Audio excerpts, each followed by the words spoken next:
आवाज़ विशेष कार्यक्रम में आपका स्वागत है और विशेष में आज हमारे साथ हैं डॉक्टर प्रियदर्शी खोबरागड़े। डॉक्टर साहब का परिचय ये है कि वे एसोसिएट प्रोफेसर है राष्ट्र संत तुकडोजी महाराज नागपुर विश्वविद्यालय में इतिहास और संस्कृति विभाग में, जिसका मूल हिस्सा ये पुरातत्व सर्वेक्षण से जुड़ता है और पुरातत्वीय अभ्यास से जुड़ता है। तो ये पूरा सब्जेक्ट इस तरह से डिज़ाइन होता है और सर के पास एक एडिशनल चार्ज भी है, वो चार्ज है संस्कृति और पर्यटन विभाग का। आपको एक महत्वपूर्ण बात बता दें कि इस समय प्रियदर्शी देवानाम प्रिय सम्राट अशोक का ये जयंती उत्सव है। हाल ही के दिनों में हम एक बात देखते हैं कि प्रियदर्शी सम्राट अशोक का जयंती उत्सव पूरे देश में मनाया जा रहा है, अलग अलग प्रदेशों में, और ख़ास तौर पर बिहार और उत्तर प्रदेश का वो हिस्सा जहाँ पर सम्राट अशोक का काम बहुत मिलता है, ऐसा लोगों का मानना है। लेकिन पुरातत्वीय खोज में हम अगर देखें तो पूरी एशिया में सम्राट अशोक मिलते हैं, उनके शिलालेखों के ज़रिए और उनके द्वारा स्थापित शिल्पों के ज़रिए। आज हम बातचीत करेंगे उन्हीं के इस जन्म उत्सव के इस अवसर पर डॉक्टर प्रियदर्शी खोबरागड़े जी से, जिनका अपना एक संशोधन और ख़ास अभ्यास है, अध्ययन है इसी विषय पर। डॉक्टर साहब, कार्यक्रम में आपका स्वागत है। धन्यवाद। डॉक्टर साहब, हमने आपको लेखों के ज़रिए बहुत पढ़ा है, लेकिन ये मौका अब शायद पहली बार बन रहा है कि हम लोग आवाज़ पर आपसे रूबरू हो रहे हैं। डॉक्टर साहब, एक बात हम समझना भी चाहेंगे और आपसे जानना भी चाहेंगे कि शिलालेखों का आप ऐतिहासिक अध्ययन और पुरातत्वीय अध्ययन दोनों तुलनात्मक दृष्टि से भी करते हैं, और उसका काल, उसका समय, उसका महत्व, इन सब पर आप अलग अलग तरीके से अपने आप को व्यक्त करते रहते हैं, कभी भाषणों के ज़रिए, कभी लेखों के ज़रिए, और आपके संशोधन जो अलग से एक रिपोर्ट के ज़रिए भी आते हैं। हम आपसे ये समझना चाहेंगे, हम पूरा सम्राट अशोक तो इस वक्त समझना ये बड़ा मुश्किल काम है क्योंकि वक्त हमारे पास बड़ा थोड़ा होता है, लेकिन हम समझना चाहेंगे शिलालेखों के ज़रिए यदि सम्राट अशोक के उस वक्त को, जिस वक्त को बड़ा समृद्ध काल कहा जाता है हमारे देश का, तो इसे कैसे समझा जाए? आप कैसा समझते हैं शिलालेखों के ज़रिए? देखिए, सम्राट अशोक का जो भी आज इतिहास दिख रहा है जी, वो केवल अभिलेखों के माध्यम से, अभिलेख जो मिले हैं अशोक, सम्राट अशोक के वो ब्राह्मी स्क्रिप्ट में है, खरोष्टी स्क्रिप्ट में है, और अरमाइक स्क्रिप्ट में है, और यूनानी स्क्रिप्ट में है। ज़्यादातर भारत में जो मिले हैं वो ब्राह्मी स्क्रिप्ट में है। सभी की भाषा, लिपि चाहे ब्राह्मी है, लेकिन सभी की, चाहे अरमाइक और खरोष्टी क्यों न हो, सभी की भाषा जो है वो प्राकृत है। अच्छा। उत्तर भारत में हम लोग कालसी पकड़ ले देहरादून के पास में, और दक्षिण भारत में हम कर्नाटक, मास्की कर्नाटक में, वहाँ तक हम लोगों को इंस्क्रिप्शन मिलते हैं अशोक के। अशोक के इंस्क्रिप्शन हमें दो जगह मिलते हैं जहाँ पे उसका नाम लिखा है सम्राट अशोक। तो एक है गुर्जरा और एक मास्की, बाकी सब जगह पे देवानाम पियन प्रियदर्शी ना ऐसा ही लिखा रहता है। अच्छा। विदर्भ की बात पकड़े तो यहाँ पर देवटेक नाम का एक जगह है, उसका नाम ही देवटेक है। अच्छा, ये कहाँ पर पड़ता है एक्चुअल? ये नागभीड़ और ब्रह्मपुरी के बीच में चंद्रपुर जिले में पड़ता है, और हमें चिकमारा गांव से लेफ्ट राइट इधर से जाते समय लेफ्ट साइड में चिकमारा गांव पड़ता है, उसके आगे में देवटेक में पड़ता है। तो वहाँ पे मिला हुआ एक लेख जिसमें कोई भी प्राणी मात्र की, प्राणियों की या मनुष्य की हत्या ना करे, ऐसा लिखा हुआ है, ऐसे स्वामी की आज्ञा है, ऐसा बोलता है। तो ये शिलालेख हमें अशोक के बिल्कुल पास लेके जाता है, जो कि बुद्ध का आदेश जनता तक पहुंचाने का काम करता है। सभी आदेश ही है अशोक के कि ताकि वो उस जरिए जनता को, पब्लिक को, या जो लोग हैं उसकी प्रजा है उसके साथ में बात करती। अच्छा सर, एक बात हम लोग ये समझ सकते हैं कि सम्राट अशोक के ये जो जितने अभिलेख शिलाओं पर मिलते हैं, क्या ये उनका एक संविधान माना जाए, उनके राज्य कारभार का? यस, संविधान रूल्स एंड रेगुलेशंस कि मैं मेरे पाक खाने में, मतलब जहाँ पे खाना बनता है वहाँ पे कुछ दिनों के पश्चात मैं प्राणी हिंसा नहीं करूँगा, या उसमें प्राणियों की जो मांस मटन जो पकता है वो नहीं पकाऊँगा। खुद के प्रति प्रॉमिस करने वाला ये एकमेव राजा है कि मैं ऐसा करूँगा, और करके दिखाया उन्होंने। ये खुद के प्रति प्रॉमिस करने वाला अकेला राजा है। सर एक बात तो होती है कि राजाओं के संबंध में ये कहा जाता है कि भाई राजा ये अपने विशेषाधिकार से अपने राज्य को चलाते हैं। क्या सम्राट अशोक के शिलालेखों से हम उनके राजकारभार की स्थिति को समझ सकते हैं कि वो किन मूल्यों के साथ अपने राज्य को चलाते थे? बहुत ही प्रोमिनेंट मूल्य है। उनके राजकारभार जो था वो 5 विभागों में बटा था। उत्तरापद था, दक्षिणापद था, मध्य देश था। उनका जो कलिंग का था उसको भी हम लोग देखते हैं। और उत्तरापद की राजधानी तक्षशिला थी, दक्षिणापद की राजधानी स्वर्णगिरी थी, और मध्य देश की राजधानी पाटलिपुत्र थी। तो 5 विभागों में बटा था, और वो खुद प्रोविंस के हेड भी रहे हैं और रॉयल ब्लेड से रिलेटेड रहता था। नहीं, किन मूल्यों पर चलाते थे वे इस राज्य को? क्योंकि राजाओं के विषय में ये कहा जाता है कि वे अपनी जिद से चलाते हैं अपने राज्य को, अपने तरीके से चलाते हैं राज्य को। और राज्य कारभार चलाना ये एक तानाशाही का भी हिस्सा बना रहा है। इतिहास में इसके बहुत सारे उल्लेख मिलते हैं। सम्राट अशोक का राज कारभार कैसा रहा होगा?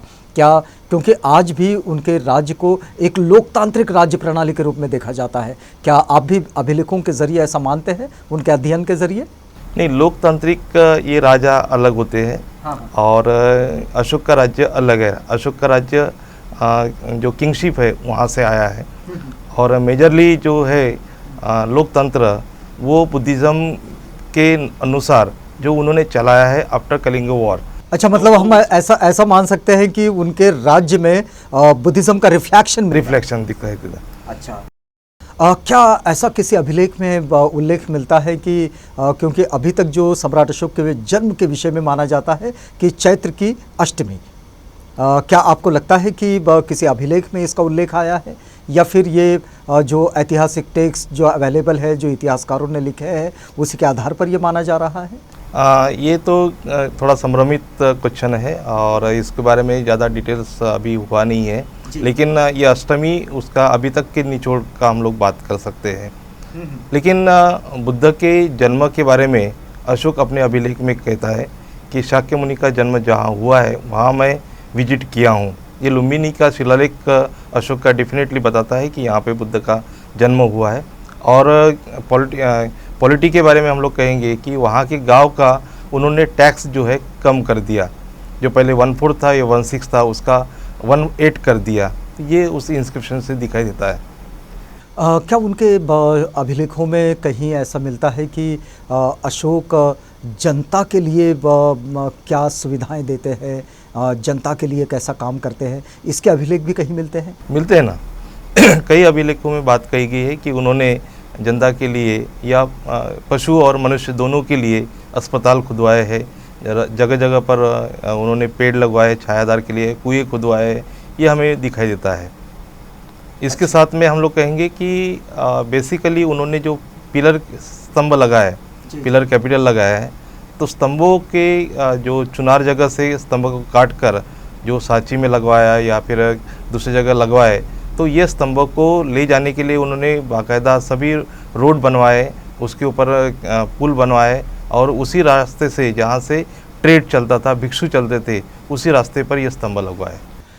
एक अध्ययन इस तरह का भी मिलता है कि उस वक्त में जो मतलब अशोकन पीरियड में जो स्थिति थी हमारी अंतर्राष्ट्रीय व्यापार की, और उसका जो ज़रिया था, उसका जो रास्ता था, उन रास्तों पर और उसे विकसित करने में सम्राट अशोक का बड़ा योगदान रहा। आप कैसा समझते हैं उसमें?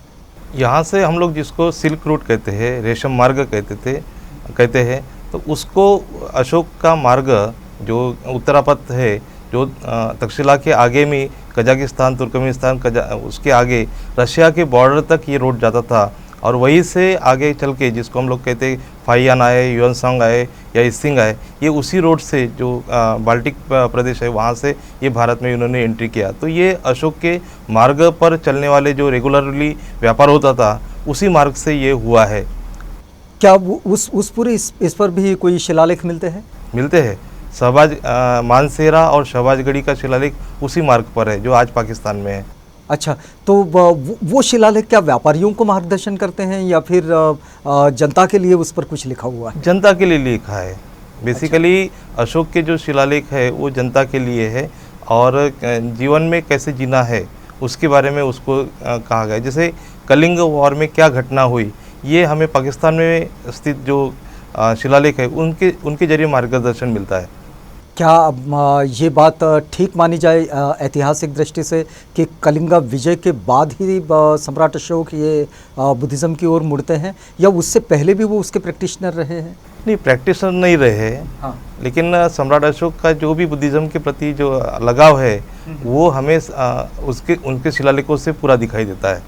अच्छा, मतलब लेकिन ये सारा का सारा जो परिवर्तन है ये कलिंगा युद्ध के बाद वाला है या फिर बुद्धिज़्म को एक्सेप्ट करने वाला है? हाँ, ऐसा बोल सकते हैं। आपके अध्ययन में क्या पाते हैं? सम्राट अशोक के जितने भी शिलालेख मिलते हैं ये तो कलिंग वॉर के पश्चात ही है। अच्छा। और उसमें बुद्धिज़्म का पूरे तरह से रिफ्लेक्ट मिलता है। चाहे बैराट का हम लोग शिलालेख ले कि उसमें बुद्धिज़्म के जो गाथा है उसके बारे में जो डिटेल कहा गया है वो बताया गया है। क्या इन शिलालेखों पर कभी ये भी पता चलता है कि उस वक्त का सम्राट अशोक का जो राज्य है उसका राज्य विकास दर जो होता है वो कैसा था, या फिर उस वक्त जनता की जो माली हालत थी वो कैसी थी? क्या ये भी शिलालेखों पर मिलता है? उनका जो शिलालेखों के माध्यम से तो राज्य का पूरा कारोबार दिखाई देता है। इसको हम लोग कोरिलेट कौटिल्य के अर्थशास्त्र से करते हैं और अर्थशास्त्र को उतना प्रोमिनेंट नहीं मानते, लेकिन शिलालेख को तो हम लोग प्रोमिनेंट मानते हैं। एज ए आर्कोलॉजिस्ट शिलालेख उसके ज़्यादा प्रोमिनेंट इंफॉर्मेशन देते हैं। और दूसरी बात जो आपने राज्य कारोबार के बारे में कहा वो भी रिफ्लेक्ट होता है। और बेसिकली ये जो शिलालेख है ये ऐसे मार्ग पर लगाए गए कि जहाँ से आम पब्लिक जो जाने आने वाली पब्लिक है या उस प्रदेश की पब्लिक है उसको देखे। अभी पढ़ना लिखना इसके बारे में तो संभ्रम है, लेकिन सभी शिलालेख प्राकृत भाषा में होने के कारण ये उस समय के जो व्यापारी है उनकी भाषा थी और लोग भी प्राकृत भाषा जानते थे उस वक्त में। तो क्या वो जो प्राकृत थी उसी को पाली कहा जाए? नहीं, पाली और प्राकृत अलग अलग है। लोग ऐसा मान के चलते हैं, लेकिन वो बात अलग है। लेकिन ये धारणा ठीक नहीं है। प्राकृत अलग है, पाली अलग है। तो क्या पाली का जो रिफ्लेक्शन आया है, जो प्रतिबिंबित हुई है, प्राकृत से आई? नहीं, पाली रीजनल लैंग्वेज है, पाली का एक जगह है, उसी एरिया में इसका विकसित हुआ। और संस्कृत अलग चीज़ है, प्राकृत अलग चीज़ है। लेकिन किसी भी शिलालेख में संस्कृत नहीं दिखाई देती। पाली का प्रभाव किंचित दिखाई देता है, लेकिन पाली का पूरा प्रभाव नहीं है। पूरी तरह से प्राकृत सब कुछ जो मिलता है वो प्राकृत में मिलता है। ये पूरा जो हम सम्राट अशोक का उनके कार्यकाल का, उनके राज्य कारभार का, उनके जीवन शैली का, ये जो इस वक्त में हम लोग शिलालेखों के ज़रिए जो प्रतिबिंब देखते हैं, तो आपको क्या लगता है कि सम्राट अशोक को इस वक्त तक किस काम के लिए याद करना चाहिए? मतलब वो क्या विशेषता है उनकी? मनुष्य का जीवन कैसे होना चाहिए, कैसे उसने जीना चाहिए, किसके लिए जीना चाहिए, ये सभी बातें सम्राट अशोक के अभिलेखों के माध्यम से रिफ्लेक्ट होती है। सबसे पहले लेख अगर है तो सम्राट अशोक के है। भारत में या इस भूखंड जिसको हम लोग जम्बूद्वीप कहते हैं उसमें जो सबसे पहले लेख है वो सम्राट अशोक के है, जो जनसामान्य से बात करते हैं। और इससे हम लोग जनसामान्य उस समय में खुशहाल थी, पूरी तरह से समृद्ध थी, ये दिखाई देता है। क्योंकि उसके बाद में हमें पॉलिटिकल ये जिसको हम लोग जो पॉलिटिकल है वो हमें बुद्धिज़्म के प्रति या किसी रिलीजन के प्रति नहीं दिखाई देता। लेकिन पब्लिक ने बुद्धिज़्म के लिए स्तूपों का विकास किया है, स्तूपों का निर्माण किया है, और कई सारे आर्टिस्ट जो है वो पब्लिक ने किए है। तो पब्लिक के पास जो पैसा आया है वो सम्राट अशोक की नीति के कारण आया है। और उसी कारण उन्होंने उसको फॉर रिलीजन को डोनेट किया है। हमें हमारे वेस्टर्न महाराष्ट्र में कई सारे 2-3 मंजिला केव दिखाई देती है, चैत्य बहुत सारे दिखाई देते हैं, लेनी दिखाई देती है जिसको हम लोग विहार कहते हैं। तो ये जो इतना पैसा खर्च किया जो बुद्धिज़्म के लिए, ये कहाँ से आया? तो ये सम्राट अशोक की नीति के कारण इस भारत में आया है। क्या हम लोग ऐसा मान सकते हैं कि सम्राट अशोक कला को संरक्षित करते थे? कला तो वही से स्टार्ट होती है। अच्छा। हाँ, बुद्धिज़्म के लिए कला का माध्यम जो चुना है वो उसको स्पेशल हम लोग कह सकते हैं कि बुद्ध की मूर्ति सम्राट अशोक ने नहीं बनाई। बुद्धिज़्म के लिए सम्राट अशोक ने केव का निर्माण, लेनी का निर्माण भी नहीं किया। लेनी का निर्माण जो किया है वो आजीवकों के लिए किया है। इवन अशोक ने ही नहीं, अशोक के नाती ने भी, दशरथ ने आजीवकों के लिए गुफा का दान किया है, बुद्धिस्ट के लिए नहीं किया है। बुद्धिस्ट के लिए चौथी संगति अशोक ने आयोजित की और उन्होंने स्ट्रिक्टली कई सारे नियम बनाए जो हमें प्रयाग में, सारनाथ में और सांची के अभिलेखों में दिखाई देते हैं। तो ये स्ट्रिक्ट नियम के कारण ही बुद्धिज़्म आगे अग्रेसित हुआ है। उसके बाद में, सम्राट अशोक के बाद में, मौर्य काल के बाद में, कनिष्क काल में पहली बुद्ध की मूर्ति बनती है। अशोक ने बुद्ध की मूर्ति का निर्माण मतलब लगभग आप समझे कि 225 साल बाद। हाँ, लेकिन कला के निर्माण के लिए हम लोग बोल सकते हैं कि 4 lion capital, single lion capital, bull और एलिफेंट, ये जो निर्माण हुआ है ये बुद्धिज़्म का या तथागत का रिफ्लेक्शन पूरी तरह से अशोक की कला में दिखाई देता है। लायन कैपिटल आज राजमुद्रा है, भारत की राजमुद्रा है, और उसमें 4 लायन जो है वो बुद्ध को रिप्रेजेंट करता है। अशोक, सम्राट अशोक जो रिप्रेजेंट करता है 4 लायन कैपिटल, ये बुद्ध के लिए है। बुद्ध की पहला प्रवचन जो है वो सारनाथ का है और सारनाथ में ही अशोक ने वो 4 लायन कैपिटल बनाया है। उसमें पहला प्रवचन का पूरा रिफ्लेक्शन दिखाई देता है। ये आदेश जो है बुद्ध का आदेश, पहला प्रवचन का आदेश, ये चारों दिशाओं में जहाँ पे क्षितिज है, क्षितिज धरती जहाँ पे मिलती है आकाश को, वहाँ तक पहुँचाने के लिए 4 एनिमल्स को दिखाया गया। उसमें हम लोग कहेंगे कि उसमें बुल आपको दिखाई देते हैं, जिसको हम लोग ऋषभ कहते हैं, घोड़ा जिसको अशोक कहते हैं, और एलिफेंट, गज और खुद लॉयन, ये 4 दिशा के 4 मालिक है। बीच 2 एनिमल के बीच में चक्र दिखाई देता है। तो ये बुद्ध की वाणी क्षितिज तक पहुंचाने का कार्य करने वाले 4 एनिमल्स है। और बुद्ध जीवन से संबंधित भी घटनाक्रम में हमें 4 एनिमल्स ये बुद्ध की लाइफ से संबंधित दिखाई देते हैं, जो हमें लायन कैपिटल में दिखाई देते हैं। तो ये रिप्रेजेंट कराने का कार्य जो अशोक ने किया है, बुद्ध को लाइव करने का कार्य अशोक ने किया है, ये 4 लायन कैपिटल के माध्यम से। 4 लायन कैपिटल दूसरा जो बनाया है सांची में, उसमें ये एनिमल्स नहीं है। ये सांची का जो 4 लायन कैपिटल है वो खुद अशोक ने प्रवचन जो दिया है, पहला प्रवचन, उसके लिए है, या बुद्धिज़्म बताया है उसके लिए है। लेकिन बुद्ध ने जो पहला प्रवचन किया है उसके लिए ये जो बनाया है 4 लायन कैपिटल, आज भारत की राजमुद्रा है। और हमारे लिए बहुत विशेष की बात है कि वो राजमुद्रा आज हमारे लिए, चाहे नेवी हो, आर्मी हो, या कोई भी कलेक्टर हो, कमिश्नर हो, या जो राजपत्रित अधिकारी कोई भी हो, जो मुद्रा यूज करता है, वो भारत की राजमुद्रा पर 4 लायन कैपिटल दिखाई देते हैं और बुद्ध दिखाई देता है। मतलब ये उनका एक बड़ा योगदान है कला की दृष्टि से भी, और हमारे ऐतिहासिक मूल्यों की दृष्टि से भी, और सांस्कृतिक मूल्यों की दृष्टि से भी।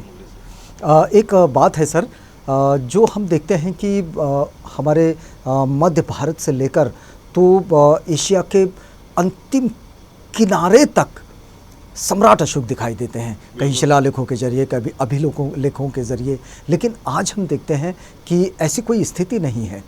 लेकिन वहाँ तक जो सम्राट अशोक गए, क्या वे लड़ते लड़ते वहाँ तक गए, या फिर उन्होंने वो कौन सा तरीका था जिसको इस्तेमाल किया था कि सम्राट अशोक उस धरती तक पहुँचे? आपका अध्ययन कैसा कहता है? अशोक के जो, सम्राट अशोक के जो अभिलेख है वही बताते हैं कि जो उनके नेबरिंग स्टेट थे, जो नेबरिंग किंगडम थे, उनके साथ में वो बड़े प्यार से, बुद्धिज़्म के तहत इंटरस्टेट रिलेशन में वो बड़े प्यार से रहते हैं। इवन उनके स्टेट को वो अपने पुत्र समान यूज़ करते हैं। पुत्र जैसे सतीय पुत्र या केरल पुत्र ऐसे नाम देते हैं। अच्छा, ये अभिलेखों में मिलता है? ये अभिलेखों में मिलता है। और इवन इराक तक, जो ईरान तक बॉर्डर में अशोक के अभिलेख जो बताते हैं, वो भी वही बताते हैं कि तुम हमारे पुत्र समान हो।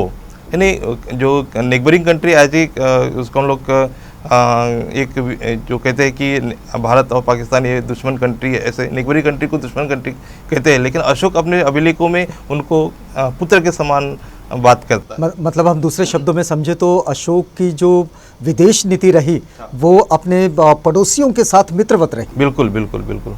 और शायद यही कारण भी रहा होगा कि इतना विस्तारित राज्य उनके साथ रहा। बिल्कुल, क्योंकि इतने बड़े साम्राज्य पर साम्राज्य मतलब एक्टिव करना ये इजी बात नहीं है। आज के मोबाइल एज में भी हम लोग इसको टैकल कर सकते हैं, लेकिन उस पीरियड में उन्होंने जो किया है, उनके राज्य में जब वो सम्राट बने, उनके राज्य में बंडारी नहीं हुई है ना, मतलब विद्रोह नहीं हुआ।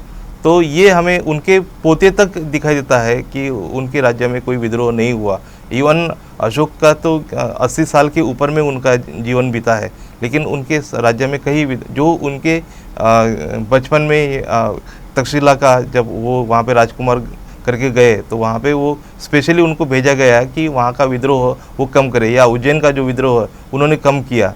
तो ये तो, लेकिन जब वो राजा बने उसके बाद में कोई विद्रोह नहीं हुआ, ऐसा दिखाई दे। मतलब द्वंद्व को शांत करने वालों में उनकी भूमिका रही। हाँ, और ये भी बुद्ध के जो वचन है उनके अनुसार उन्होंने राज्य किया है। अच्छा सर, वर्तमान समय में अगर हम देखें कि ये सारी बातें जो है वो 2000 साल पहले की, 2200 साल पहले की, जहाँ से सम्राट अशोक आते हैं, उस वक्त को इस वक्त में अध्ययन करने में हम लोग किस तरीके का इस्तेमाल करते हैं कि जो इस वक्त तक हम उसका अध्ययन कर पाते हैं? क्योंकि हम तो कई बार देखते हैं कि लिपि बदल जाती है, भाषा बदल जाती है, बोली बदल जाती है, लिखने का तरीका बदल जाता है, और वहाँ तो शिलालेखों पर प्राकृत में जो कुछ लिखा है उसको इस वक्त कैसे अध्ययन करते हैं आप?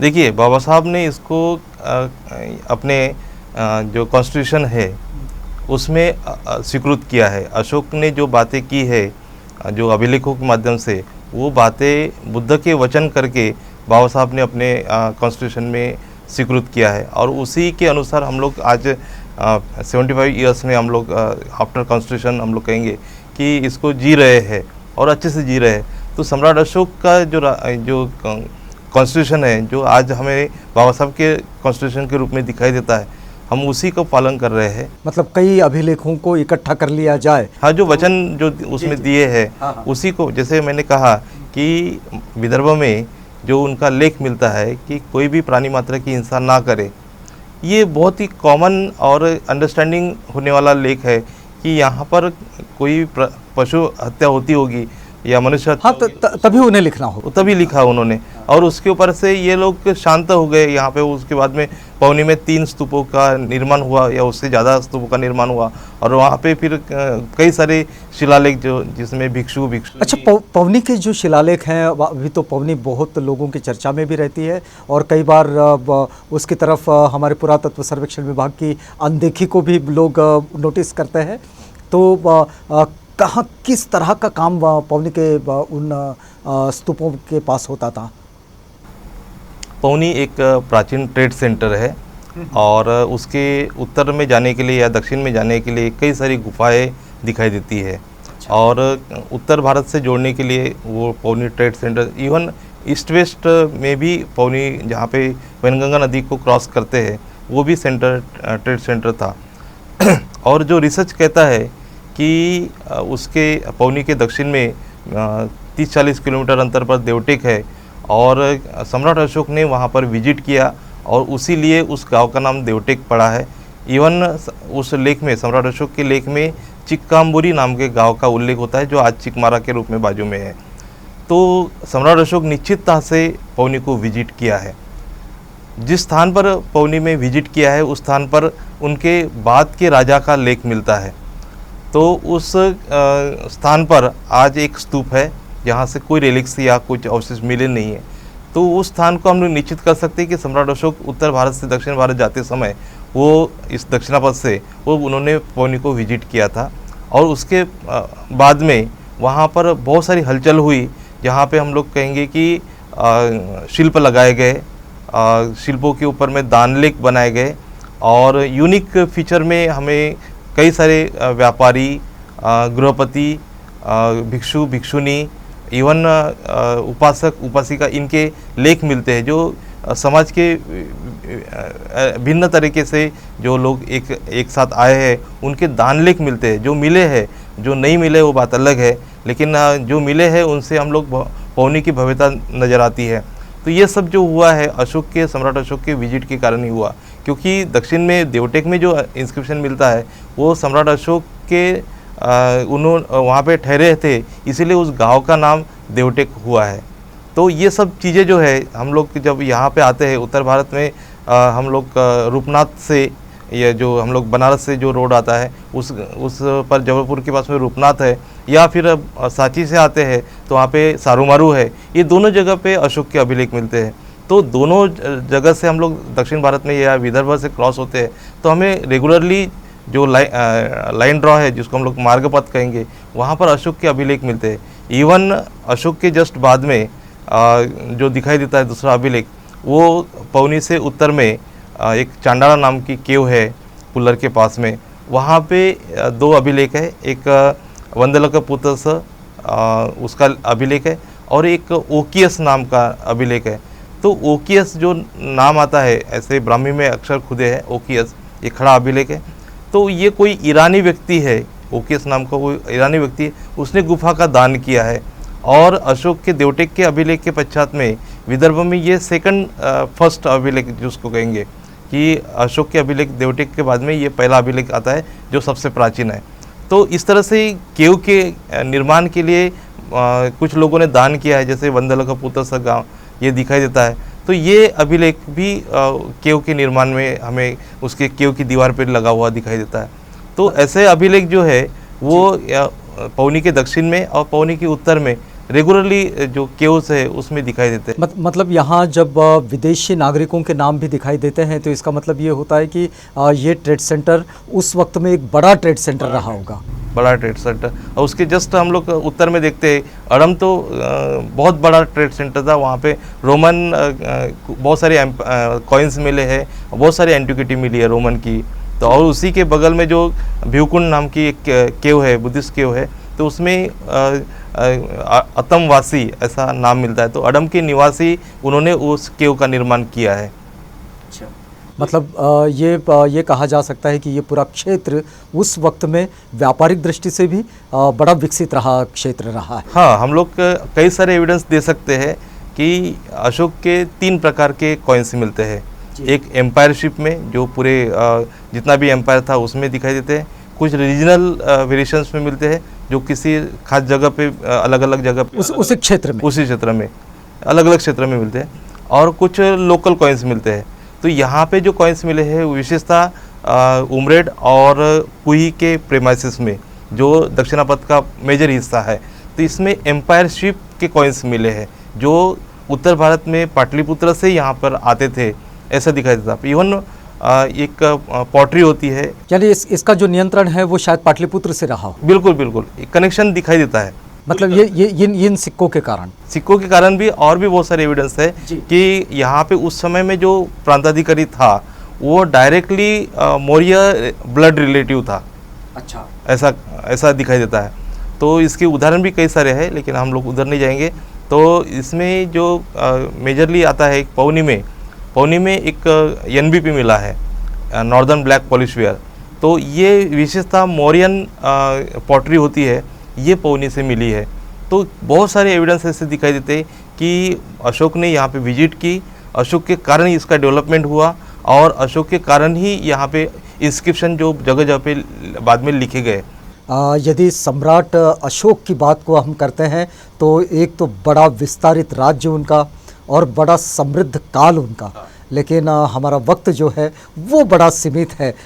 हमें इस बातचीत को यहाँ रोकना होगा, लेकिन चलते चलते हम आपसे एक बात समझना चाहेंगे कि इस वक्त में अगर सम्राट अशोक को अगर याद किया जाए, उनका ये जयंती अवसर है, तो कैसे याद करना चाहिए ऐतिहासिक दृष्टि से, कला की दृष्टि से, उनके व्यापार की दृष्टि से, या उनके निर्माण की दृष्टि से कैसे आप याद करते हैं इस वक्त तक? हमारे दर्शक भी आपको सुन रहे हैं कि इस वक्त में हम लोग 2300 साल पहले की बात क्यों दोहरा रहे हैं, तो आप कैसा समझाएंगे कि इस वक्त में सम्राट अशोका को क्यों याद किया जाए? सम्राट अशोक का विशेष कार्य है जो सभी रिलीजन के हिसाब से देखे या आर्किटेक्चर के हिसाब से देखे या आर्ट के हिसाब से देखे, ये सभी के लिए एक विशेष कार्य है। लेकिन हम लोग सम्राट अशोक तक नहीं पहुंच पाए या हम लोग बहुत दूर है।